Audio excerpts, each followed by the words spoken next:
6-minute pace, a bit more up tempo for me. Put these all in kilometers there.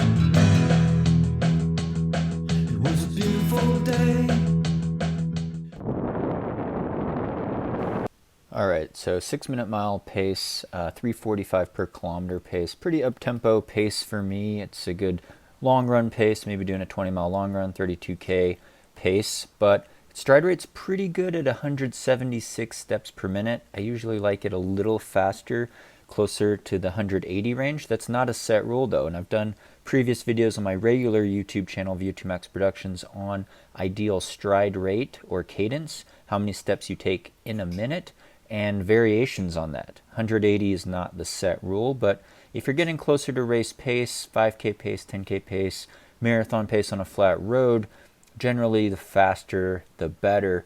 When you start getting over 190 or 200 steps per minute, then you might be thinking that that's actually too fast though, and you want to work with more power in your stride. But the main thing with a faster stride rate is to reduce impact force, taking quicker steps, faster steps, and also reduce the chance of a heel strike. Now we see in this still here that I do have a little bit of a heel strike going on, and it's not all bad. It's not all bad.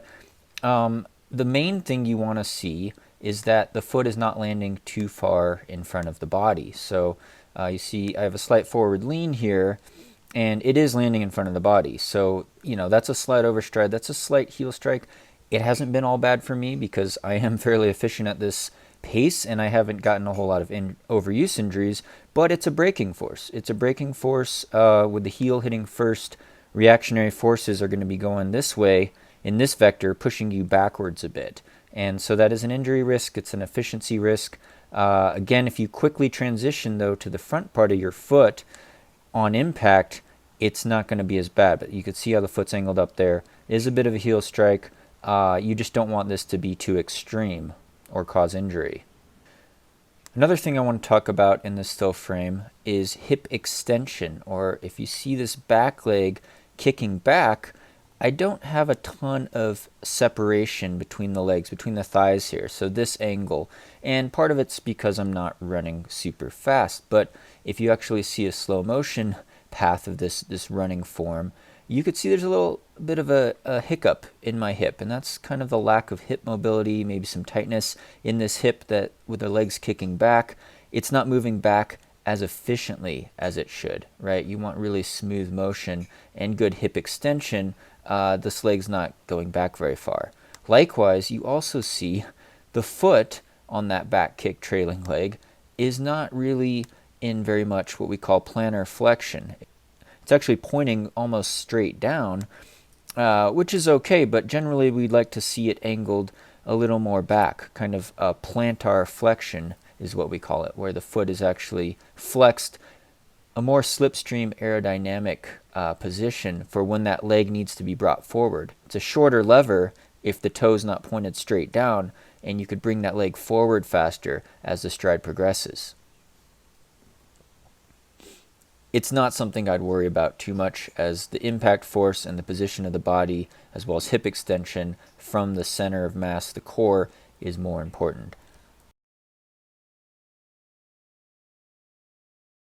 All right, another phase in the running form, as we can see here, I'm actually landing, putting weight on my opposite foot, but we're looking at the lower back, the arch of the lower back, so to speak, right down in this area, and you can't see because I didn't take my shirt off, but I have what we'd call an anterior pelvic tilt, or actually too much arch in the lower back, right about there, kind of sticking my butt out, and it causes me to ride my hips low, kind of sitting in the saddle, and just that angle of tilting the top part of the pelvis too far forward and sticking your butt out. It's not as efficient. It could put a lot of force on that lower back, lumbar region area.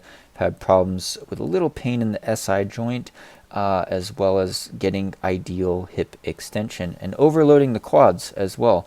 So what you also see here is slight knee bend is good on impact, but this is a pretty big knee bend angle here with the leg. Now I haven't gotten injuries or gotten hurt or have knee problems, so generally don't want to mess with that too much, but you could see I'm a lot shorter than I would be if I was running tall, so to speak. Again, you do need that knee bend on impact, but sitting low in the saddle is what we call this, and the tilt of the pelvis in the lower back is the critical point here.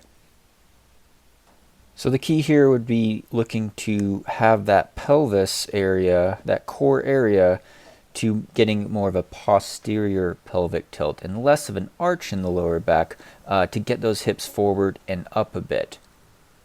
So again, you don't want to make any drastic changes with your running form if you've been running pain-free and staying healthy. Generally doing faster paced running and speed work and hills, hill repeats, hill sprints, strides, things like that will help iron out your form. But if there's pain, it's telling you something that there might be a muscle imbalance or something wrong with your form or even the types of running shoes you're wearing or not wearing. So these are important considerations. Hope you learned something from this. Again, thanks to Sandy Nightpaver, Running Wild to Believe. Running Wild is her YouTube channel for helping film this video. Check out my main YouTube channel, VO2 Max Productions, for more tips and advice on everything, any surface, any distance type of running, 5K to ultra marathon. And be sure to subscribe on here if you like these types of videos on the Sage Running channel. Check out our coaching website. We sell training plans also with free downloads at sagerunning.com. Thank you again, and subscribe for more.